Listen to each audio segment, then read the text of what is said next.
আজকের ভিডিওতে আমরা ক্লাস 10-এর ত্রিকোণমিতির একটা খুব সহজ কিন্তু গুরুত্বপূর্ণ অঙ্ক করব। দেখো, sin 3x = 1 হলে tan 2x এর মান নির্ণয় করতে হবে।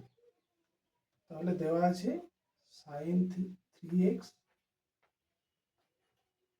= 1। তাহলে আমরা জানি sin কতর মান 1, sin 90 ডিগ্রির মান 1। তাহলে এখানে লিখতে পারি sin 3x = sin 90 ডিগ্রি, কারণ আমরা জানি sin 90 ডিগ্রির মান 1। তাহলে এখান থেকে লিখতে পারবো 3x = 90 ডিগ্রি। তাহলে এখান থেকে x এর মান পাবো কত? x সমান কত পাবো? 90/3, 90 ডিগ্রি বাই 3, তাহলে 30 ডিগ্রি।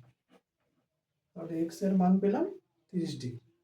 তাহলে এবার tan 2x এর মান নির্ণয় করতে হবে। অতএব এখন tan 2x সমান tan 2 × 30 ডিগ্রি বা tan 60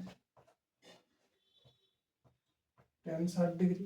tan 60 ডিগ্রির মান আমরা জানি √3। ব্যাস, এটাই উত্তর। তাহলে tan 2x এর মান পেলাম √3।